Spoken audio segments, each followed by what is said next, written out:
explorador, caçador de grandes animais, sabotador e lunático certificado. Essas são apenas algumas das personas adotadas por um homem que é considerado um dos espiões mais icônicos e notórios do século XX. Apesar de suas habilidades em espionagem, poucos conhecem seu verdadeiro nome. Conhecido como Pantera Negra, Duke ou Homem que Matou Kitchener, era bonito, carismático, inteligente e fluente em vários idiomas. Para uns, ele era só um vigarista e trapaceiro. Para outros, um mestre espião e sabotador. Para um homem tão enigmático e complexo como o super-espião nascido na África do Sul, Fritz Duquesne, a verdade provavelmente está em algum lugar entre esses extremos.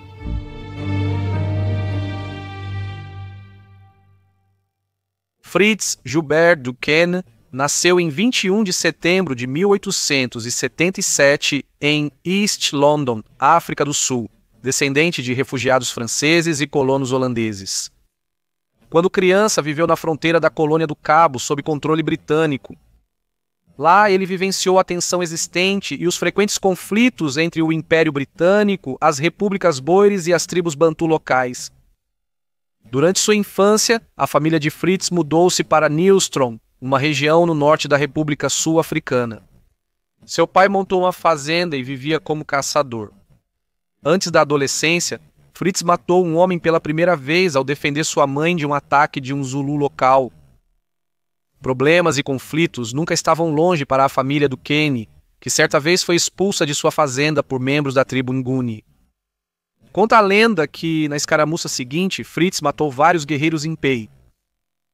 A família do Kenny valorizava a educação e, por isso, aos 17 anos, Fritz foi enviado de forma um tanto irônica para a Inglaterra, onde frequentou a universidade em Londres e, depois, a Academia Militar Real em Bruxelas. A Segunda Guerra dos Boeres começou em 11 de outubro de 1899 e fez Fritz, com 22 anos, voltar à África do Sul. Ele se juntou à luta como membro de um comando Boer, ganhando uma reputação temível em combate e passando a se autodenominar Pantera Negra. No cerco de Ladysmith, Fritz foi ferido no ombro direito e, um mês depois, capturado pelos britânicos na Batalha de Colenso. No entanto, logo conseguiu escapar do cativeiro, fugindo primeiro para Durban, na costa leste da África do Sul, e depois se reunindo novamente à sua unidade. Em agosto de 1900, as forças boeres recuaram para Moçambique. Recuando com os colegas, Fritz foi capturado novamente como prisioneiro de guerra. Dessa vez, ele foi enviado para Caldas da Rainha, um campo de internamento perto de Lisboa. Fritz logo planejou sua fuga. Ele conquistou a filha de um guarda que aceitou ajudá-lo a fugir do campo. Depois de escapar, ele viajou de Lisboa para Paris e, finalmente, para Aldershot, na Inglaterra. E assim, Fritz se viu entre seus inimigos mais odiados, os britânicos.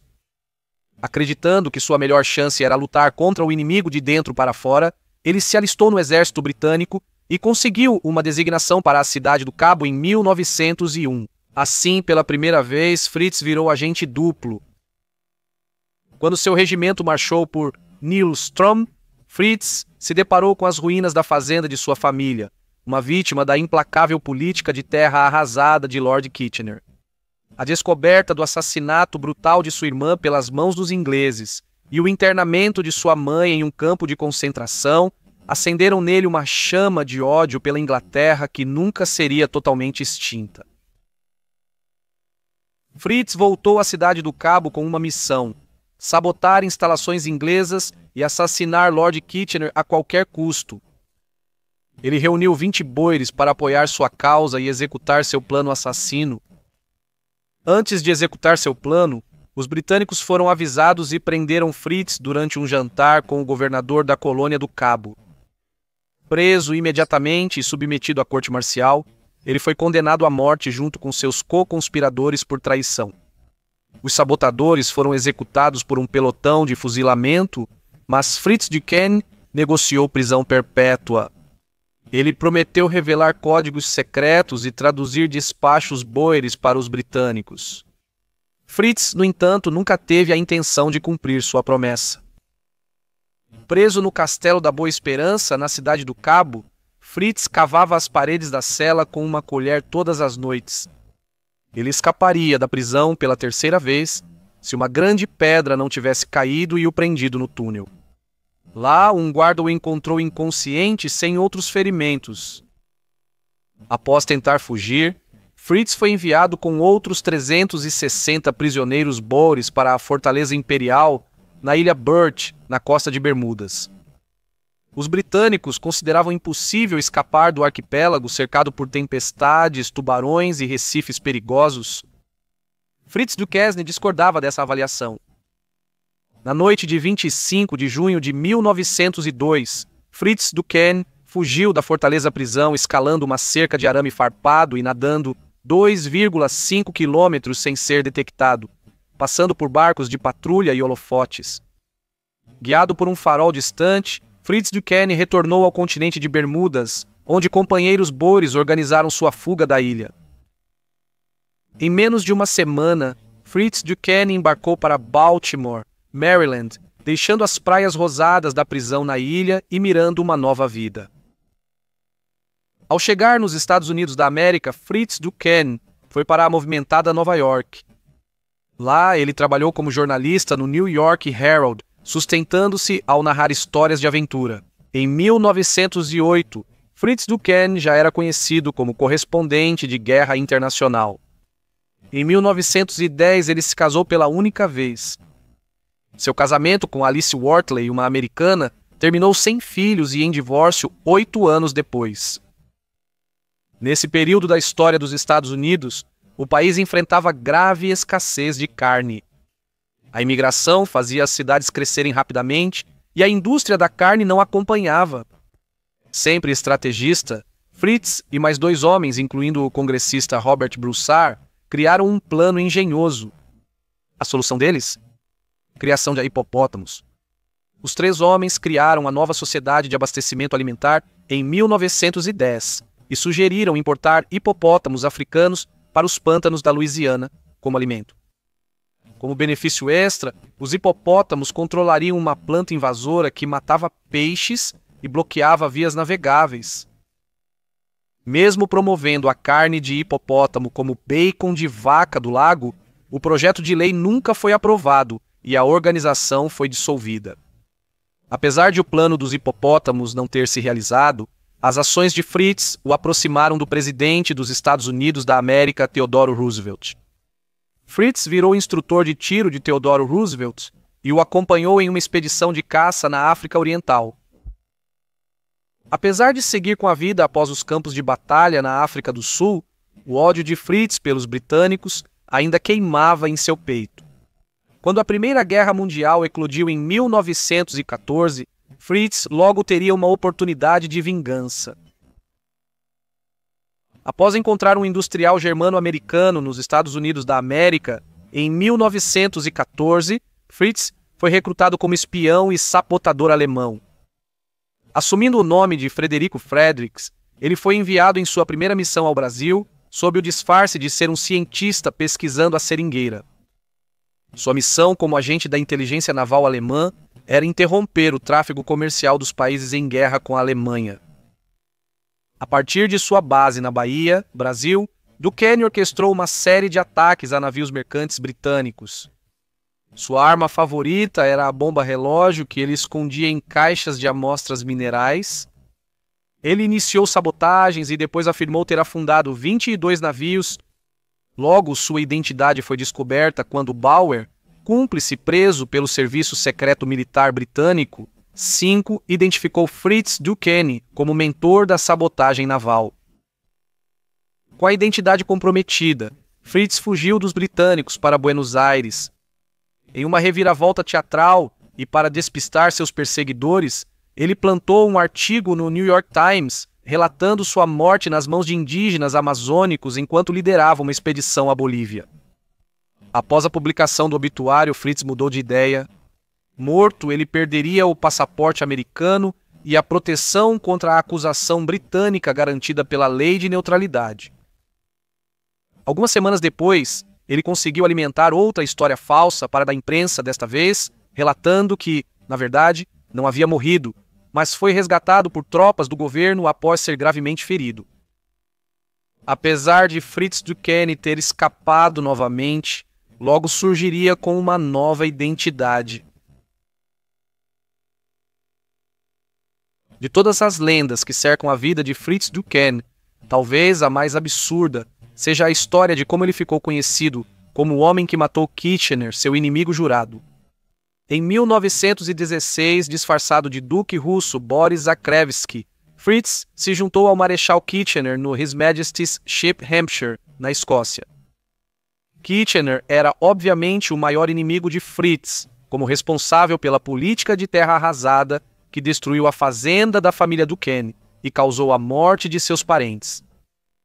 Fritz elaborou um plano astuto para provocar a morte de seu inimigo e de seus homens. A bordo do navio, Fritz sinalizou para um submarino alemão lançando sinalizadores auto-inflamáveis por uma escotilha. O His Majesty's Ship Hampshire foi torpedeado, afundou e só 12 homens sobreviveram. Kitchener morreu no naufrágio, enquanto Fritz escapou numa balsa salva-vidas antes do torpedeamento do navio. Segundo a lenda, ele recebeu a Cruz de Ferro por bravura. Apesar de aparecerem fotos exibindo a condecoração militar e outras de origem duvidosa, não há registros após a guerra que confirmem ou neguem a história. Hoje é amplamente aceito que o His Majesty's Ship Hampshire afundou ao atingir uma mina de um submarino alemão. Verdadeira ou não, a história tornou Fritz conhecido como o homem que matou Kitchener. Durante a Primeira Guerra Mundial, Fritz percebeu que era hora de se reinventar.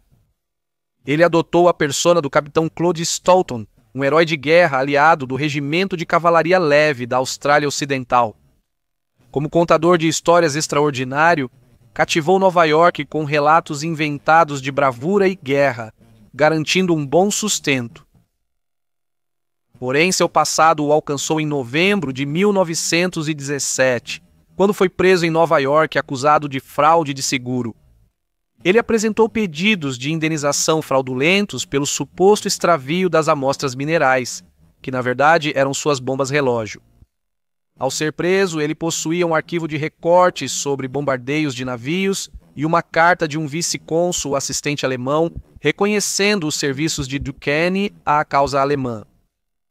Procurado pelos britânicos por assassinato em alto mar e incêndio criminoso, Fritz via sua sorte acabar enquanto aguardava extradição numa prisão dos Estados Unidos da América para ser julgado pela coroa britânica. O truque que ele tinha na manga dessa vez para escapar era tão ridículo quanto astuto. Fritz fingiu paralisia por quase 2 anos, o que levou à sua transferência para a ala prisional do Hospital Bellevue. Dias antes da extradição, Fritz agiu. Disfarçado de mulher, Fritz passou pelas grades de sua cela e escalou os muros do hospital rumo à liberdade. Fritz sumiu por anos após fugir, provavelmente morando no México durante esse período. Ele retornou a Nova York em 1926. Sabe-se pouco desse período da vida de Duquesne, exceto que trabalhou como jornalista freelancer e encomendou sua biografia. O livro, intitulado O Homem que Matou Kitchener, era em partes iguais um enfeite e uma fabricação. Por mais que tentasse, Fritz Duquesne nunca escapou da magnitude dos acontecimentos do passado. Em 23 de maio de 1932, ele foi novamente preso em Nova York por crimes de guerra. Acredita-se que sua verdadeira identidade foi entregue ao FBI por uma mulher com quem ele estava namorando na época. Sua defesa foi conduzida pelo renomado advogado Arthur Garfield Hayes. Como a Grã-Bretanha não processou seus crimes de guerra por prescrição, o juiz rejeitou a acusação de fuga da prisão e Fritz foi libertado. Após mais um encontro perigoso com a lei, Fritz não planejava sossegar. Em 1934, Duquesne foi recrutado como oficial de inteligência para a ordem de uma organização americana pró-nazista. Em janeiro de 1935, ele já atuava infiltrado na administração de obras públicas do governo dos Estados Unidos da América. Com a guerra se aproximando na Europa nos anos 30, Os alemães ainda lembravam do trabalho de Fritz na Primeira Guerra Mundial.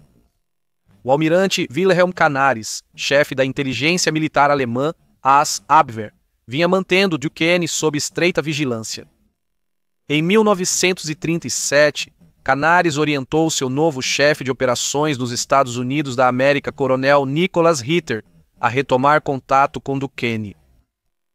Duquesne e Ritter se reuniram secretamente em Nova York em 3 de dezembro de 1937, iniciando um novo capítulo na vida de Duquesne como espião. Fritz logo iniciou a criação de uma rede de espionagem nos Estados Unidos da América para enviar dados à Alemanha. Por mais que os Estados Unidos estivessem seguindo sua política isolacionista, o país já estava crescendo em poder em todas as esferas de influência. Havia a possibilidade distinta de os Estados Unidos serem arrastados para um conflito global que muitos já conseguiam ver despontando no horizonte do tempo. Os alemães buscavam monitorar todas as informações e, sempre que possível, influenciar opiniões políticas e públicas a seu favor. Não havia homem melhor para a tarefa do que o próprio mestre espião, o Duque. Fritz recrutou novos membros para formar a maior rede de espionagem alemã nos Estados Unidos da América, com 33 agentes ativos. Entre seus membros estava Heinrich Stade, músico alemão que se mudou para os Estados Unidos da América após a Primeira Guerra Mundial. Como muitos imigrantes alemães descontentes, ele se ressentia do tratamento à sua nação e era suscetível ao recrutamento como espião. Músicos, engenheiros, trabalhadores portuários e funcionários de aeroportos já estavam integrados à sociedade nova-iorquina quando Hitler assumiu o poder em 1933. A partir do restaurante Little Casino em Manhattan, Fritz e seus agentes enviavam secretamente informações de inteligência para a Alemanha. Assim como uma corrente, uma rede de espionagem é tão forte quanto seu elo mais fraco. Para Fritz Duquesne, o elo fraco era o trabalhador da indústria aeronáutica da Califórnia, William Sebold. Ele foi recrutado pela Abwehr depois que ameaçaram fazer mal à sua família. Ele foi enviado para a América sob o codinome Harry Sawyer, com a missão de se infiltrar na Guarda Nacional dos Estados Unidos. Sebold contou tudo sobre a rede de espiões alemã ao FBI assim que chegou aos Estados Unidos da América. Ele logo virou agente duplo. Sua missão: infiltrar-se na rede do Duquesne e ajudar a derrubá-la. Após o presidente dos Estados Unidos da América, Franklin Roosevelt, ser informado sobre o caso, o agente do FBI Newkirk, operando sob o codinome Ray McManus, foi designado para o caso Duquesne. O FBI alugou um quarto acima do de Fritz, perto do Central Park, e instalou microfones para gravar conversas do apartamento abaixo. Uma operação secreta também foi montada na Times Square, onde o FBI alugou 3 quartos adjacentes. Um dos quartos era o escritório de Sebold, onde recebia relatórios de inteligência da Abwehr. Esses relatórios eram então censurados pelo FBI e parcialmente transmitidos por Sebold via rádio de ondas curtas codificado para a Alemanha, a fim de manter sua cobertura.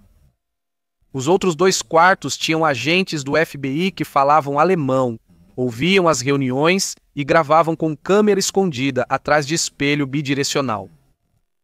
Nesse período, Fritz Duquesne já era um espião experiente. Ele elevou o estresse dos agentes do FBI ao visitar o escritório de Sebold pela primeira vez, inspecionando minuciosamente o local, verificando cantos, abrindo baús e examinando espelhos. Ele perguntou diretamente a Sebold, quase sem humor: "Onde estão os microfones?" Sem achar sinais de vigilância, Duquesne mostrou a Sebold documentos escondidos na meia. Entre eles havia um esboço e foto do rifle M1 Garand, desenho de um novo tanque leve, foto de um barco Mosquito da Marinha dos Estados Unidos da América, foto de um lançador de granadas e relatórios sobre tanques americanos que ele viu em bases em West Point e Tennessee. Por 2 anos, o FBI seguiu monitorando os espiões que circulavam no escritório de Sebold. Em junho de 1941, o FBI concluiu ter provas suficientes para desmantelar a rede de espionagem Duquesne. No auge, Fritz tinha espiões de Nova York a Califórnia, Detroit, Londres, Berlim e outros lugares. Em junho de 1941, a rede se fechou sobre a infame rede de espionagem Duquesne. Fritz e 32 de seus espiões alemães foram presos em uma grande operação policial. Após a prisão, foram acusados de repassar informações confidenciais sobre armamentos e transporte americanos à Alemanha. Pouco após o ataque a Pearl Harbor e a declaração de guerra da Alemanha aos Estados Unidos da América em 2 de janeiro de 1942, 33 espiões foram sentenciados coletivamente a mais de 300 anos de prisão. O desmantelamento da rede de espiões de Duquesne deu um golpe devastador nas operações de inteligência alemãs nos Estados Unidos. Para Hitler, isso ocorreu no pior momento, já que os Estados Unidos haviam acabado de entrar na guerra. J. Edgar Hoover, diretor do FBI, afirmou com orgulho que a operação foi a captura de espiões mais bem-sucedida da história dos Estados Unidos. Desta vez, o Duquesne, de 64 anos, não conseguiu escapar das garras da justiça. Ele foi condenado a 18 anos de prisão, mais 2 anos simultâneos e multa de $2.000 por violar a lei de registro de agentes estrangeiros. Sua sentença começou na penitenciária de Leavenworth, Kansas. Logo após sua prisão, a saúde física e mental de Fritz começou realmente a piorar. Em 1945, ele foi transferido para o Centro Médico para Prisioneiros Federais em Springfield, Missouri. Fritz foi libertado em 1954 por saúde debilitada, após cumprir 13 anos de sentença. Fritz Duquesne não teve um fim glorioso apesar de suas façanhas, morrendo indigente em 24 de maio de 1956 no Hospital Municipal da Ilha Roosevelt, aos 78 anos. Olhando para a vida de Fritz Gilbert Duquesne, é difícil separar a ficção da realidade, e é exatamente assim que o grande espião gostaria que fosse. Ele era um homem tão enigmático quanto as histórias que contava. Sua vida era um tapete de intrigas, tecido com fios tanto de verdade quanto de engano. Com um charme lendário, inteligência formidável e habilidade linguística, aqueles que orbitavam ao seu redor eram inevitavelmente atraídos por seu carisma. Embora Duquesne tenha acabado do lado errado da história, é difícil não reconhecer e admirar um espião exercendo sua profissão com maestria.